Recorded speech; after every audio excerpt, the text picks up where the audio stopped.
Hi hello mother യൂണിവേഴ്സിലേക്ക് സ്വാഗതം. എൻ്റെ views ഇപ്പോൾ മനസ്സിൽ ചിന്തിക്കുന്ന കാര്യം സാധിക്കുമോ? Please get me mother universe. എൻ്റെ വ്യൂസ് ഇപ്പോൾ മനസ്സിൽ ചിന്തിക്കുന്ന കാര്യം സാധ്യമാകുമോ? തീർച്ചയായിട്ടും നിങ്ങൾ മനസ്സിൽ ചിന്തിക്കുന്ന കാര്യം സാധ്യമാകും. ഇവിടെ സണ്ണിൻ്റെ എനർജിയാണ് വന്നിരിക്കുന്നത്. മജീഷ്യനാണ്. നിങ്ങൾ മനസ്സിൽ ചിന്തിക്കുന്നത് സാമ്പത്തികമാണോ?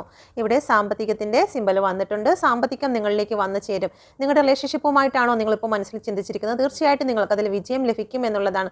നിങ്ങൾ മാനസിക ധൈര്യം നിങ്ങൾക്ക് വന്നു ചേരും. നിങ്ങളുടെ ജോലി സംബന്ധമായിട്ടുള്ള കാര്യങ്ങൾക്കാണെങ്കിലും അത് നിങ്ങളിലേക്ക് വന്നു ചേരും. ചില വിവാഹവുമായി ബന്ധപ്പെട്ടിട്ടാണെങ്കിൽ അത് നിങ്ങളിലേക്ക് വന്നു ചേരും. നിങ്ങളൊരു മജീഷ്യനാണ്. യൂണിവേഴ്സിൻ്റെ ബ്ലെസ്സിങ് നിങ്ങളിലുണ്ട്. നിങ്ങൾ എന്താണോ മനസ്സിൽ ചിന്തിക്കുന്നത് അത് നിങ്ങളിലേക്ക് വന്നു ചേരും. അത് നിങ്ങൾ നെഗറ്റീവായിട്ടാണ് ചിന്തിക്കുന്നതെങ്കിൽ അതും നിങ്ങളിലേക്ക് വന്നു ചേരും എന്നാണ് ഇവിടെ കാണിക്കുന്നത്. ഓക്കെ, യൂണിവേഴ്സിൻ്റെ പ്രൊട്ടക്ഷൻ നിങ്ങൾക്കുണ്ട് എന്നുള്ള ഒരു എനർജി കൂടി വന്നിരിക്കുന്നു. യൂണിവേഴ്സ് അധികമായി നിങ്ങളെ സ്നേഹിക്കുന്നുണ്ട്. Please get me mother universe. എൻ്റെ വ്യൂസിൻ്റെ സാമ്പത്തിക സ്ഥിതിയിൽ ഇപ്പോൾ അനുഭവിക്കുന്നതായിട്ടുള്ള സാമ്പത്തിക സ്ഥിതിയിൽ ഒരു മാറ്റം ഉണ്ടാകുമോ? യൂണിവേഴ്സിൻ്റെ അതിശക്തമേറിയ എനർജിയിൽ ചോദിക്കുന്നു, ഒരു മാറ്റം ഉണ്ടാകുമോ? ഇപ്പോൾ 9 ഓഫ് സോഡിൻ്റെ എനർജിയിൽ കൂടിയാണ് നിങ്ങൾ കടന്നു പോകുന്നത്. ഓക്കെ, 9 ഓഫ് സോഡ് ഈ ഒരു അവസ്ഥയിലാണ്. സാമ്പത്തിക കാര്യത്തിൽ നിങ്ങൾ വളരെ ഡിപ്രഷനിൽ കൂടിയാണ് കടന്നു പോകുന്നത്. അന്ധകാരം ബാധിച്ചിരിക്കുന്ന ഒരു എനർജിയാണ് ഇവിടെ കാണുന്നത്.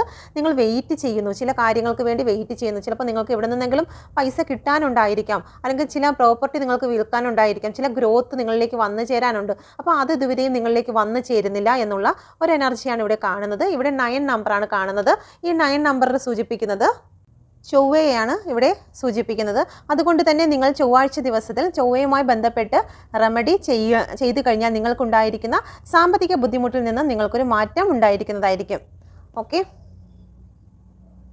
Please get me mother universe. എൻ്റെ വ്യൂസിൻ്റെ ജോലി സംബന്ധമായിട്ടുള്ള കാര്യത്തിൽ ഒരു മാറ്റം ഉണ്ടാകുമോ? Please get me mother universe. മനസ്സിൽ ഇപ്പോൾ ചിന്തിക്കുന്ന ജോലി എൻ്റെ വ്യൂസിലേക്ക് വന്നു ചേരുമോ? തീർച്ചയായിട്ടും നിങ്ങളിലേക്ക് വന്നു ചേരുമെന്ന് തന്നെയാണ് ഇവിടെ കാണുന്നത്. ഇവിടെ നൈറ്റ് ഓഫ് സോഡിൻ്റെ എനർജിയാണ്. ഇപ്പോൾ നിങ്ങൾക്ക് പ്രതികൂല സാഹചര്യങ്ങളായിരിക്കാം എങ്കിൽ പോലും യൂണിവേഴ്സ് നിങ്ങളെ മനോധൈര്യത്തോടു കൂടി നിങ്ങളെ വിജയത്തിലേക്ക് കൊണ്ട് എത്തിക്കും എന്നുള്ള ഒരു എനർജിയാണ് ഇവിടെ കാണുന്നത്. Okay, thank you universe. Thank you universe. എൻ്റെ വ്യൂസിൻ്റെ റിലേഷൻഷിപ്പിൽ ഒരു മാറ്റം ഉണ്ടാകുമോ? ഇപ്പോൾ കാത്തിരിക്കുന്ന റിലേഷൻഷിപ്പ് എൻ്റെ വ്യൂസിലേക്ക് വന്നു ചേരുമോ? തീർച്ചയായിട്ടും നിങ്ങളുടെ പേഴ്സൺ നിങ്ങളിലേക്ക് ഫോക്കസ് ചെയ്ത് തുടങ്ങിയിരിക്കുന്നു. നിങ്ങളിലേക്ക് കടന്നു വരാൻ അവർ ആഗ്രഹിക്കുന്നു. നിങ്ങളെ അവർക്ക് വേണമെന്ന് അവർ ആഗ്രഹിക്കുന്നു. നിങ്ങളിലേക്ക് ഒരു ഗ്രോത്ത് അവർ കാണുന്നുണ്ട്. അതുകൊണ്ട് തന്നെ റിലേഷൻഷിപ്പ് ഇനിയും സ്റ്റാർട്ട് ആകാനുള്ള സാധ്യത ഇവിടെ കൂടുതലായി കാണുന്നുണ്ട്. Okay, thank you universe. യൂണിവേഴ്സിൻ്റെ ശക്തമേറിയ എനർജിയിൽ ചോദിക്കുന്നു, എൻ്റെ വ്യൂസിൻ്റെ പേഴ്സൻ്റെ ഭാഗത്തു നിന്നും ഒരു കോൾ മെസ്സേജ് വരാനുള്ള സാധ്യത ഉടനെ ഉണ്ടാകുമോ? Please get me mother universe. ഉടനെ ഉണ്ടാകുമോ? ഇപ്പോൾ ഈ ഒരു സമയത്ത് നിങ്ങൾക്ക് കോൾ മെസ്സേജിനുള്ള സാധ്യത കുറവായിട്ടാണ് കാണുന്നത്. നിങ്ങൾ 4 നമ്പർ രാഹുവിൻ്റെ റെമഡി ചെയ്ത് കഴിഞ്ഞാൽ നിങ്ങൾക്ക് അത് ഒരു സാധ്യത ഇവിടെ കാണുന്നുണ്ട്. ഓക്കെ, നിങ്ങളോട് ഇഷ്ടക്കുറവൊന്നുമില്ല. ഇപ്പോൾ തേർഡ് പാർട്ടി സിറ്റുവേഷനെ ഭയന്നിട്ടാണ് നിങ്ങളിലേക്ക് കോൾ മെസ്സേജ് ചെയ്യാതിരിക്കുന്നത്.